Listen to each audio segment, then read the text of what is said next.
everyone, my name's Ali and welcome back to my channel, Mindful Living. In today's video, I'm going to be sharing how you can start a container garden on a budget.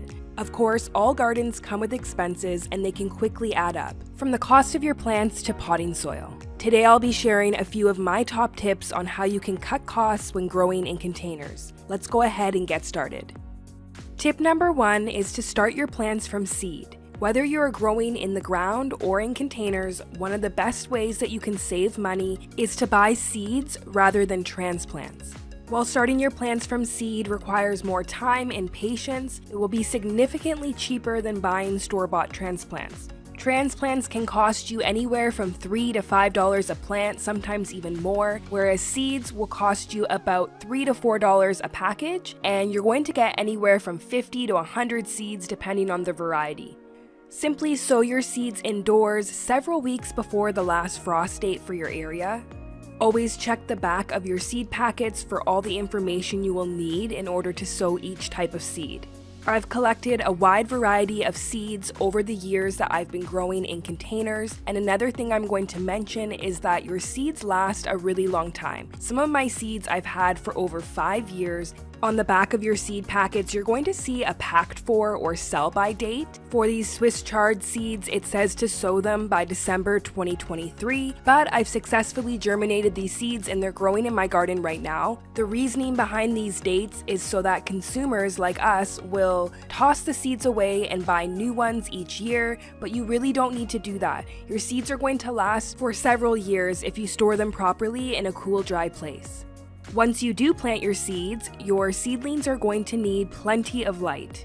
Since they are growing indoors, you're going to want to supplement sunlight by using a grow light. Provide your seedlings with at least 12 to 14 hours of light per day under the grow light, and make sure that you're checking on them so they don't dry out. You want the soil to remain consistently moist, but not too moist, in which case it will start to grow mold. There are all different types of grow lights that you can buy, from inexpensive to more expensive. The one on the end here is from Amazon and it's just clamped on the side of my table here. And I'm also using my AeroGarden as a second grow light as well. The AeroGarden works great if you don't want to grow in it hydroponically. You can cover the top with a piece of cardboard, which is what I've done. Make sure to leave the light fairly close to your seedlings. You only want about 3 to 4 inches from the plant to the light, and make sure to continue to move it as your plants grow. Here I'm just showing a couple of my seedlings. This is a tomato plant that I've planted out in my garden this year, and here is some lettuce that I started as well. These will grow very well in these small containers until they're ready to go outside. Before you transplant into your garden, you want to do a process called hardening off for about 5 to 7 days. This is when you slowly introduce your plants to the outdoor environment, increasing the amount of time they are outside each day. Start in indirect sunlight and then work your way into direct sunlight before you go ahead and transplant them into their forever home. Tip number 2 to save money when growing in containers is to buy your soil in bulk. When it comes to container gardening, potting soil is often your biggest expense. Initially, you'll need to invest in a high-quality potting soil for all your plants. I like to use ProMix. This is their premium all-purpose mix.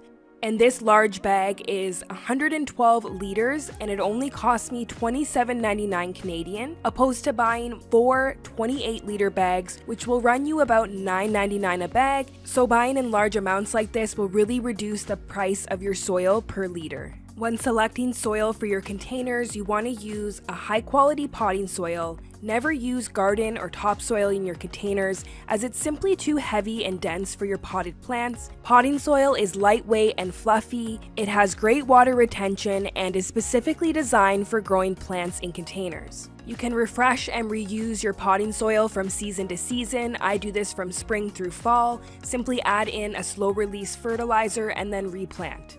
My last tip to cut costs in your container garden is to use inexpensive containers. I get asked a lot about the containers I have and where they're from, and these are containers that I actually purchased at the dollar store. So all of these containers are cost effective and cheap. I've been using them for over 5 years. Simply disinfect and use them year after year to save yourself money. Your containers don't need to be fancy or expensive. Plastic containers like these will work perfectly fine for growing your plants. I'm just showing my two larger square containers here. These ones I did buy from a local gardening center, so they were a little more expensive, but I did get them on sale at the end of the season. They were on clearance, so that's another way for you to save a few dollars, is to wait until the end of the gardening season and then buy your containers for the next year. Also, don't be afraid to get creative. You can reuse a lot of different items as pots, things like old water jugs, barrels, garbage cans, and more. I hope if you guys enjoyed this video today, you will leave me a like, leave a comment down below, and don't forget to hit subscribe so you don't miss any of my future uploads. Thank you so much for watching. I'll see you in my next one.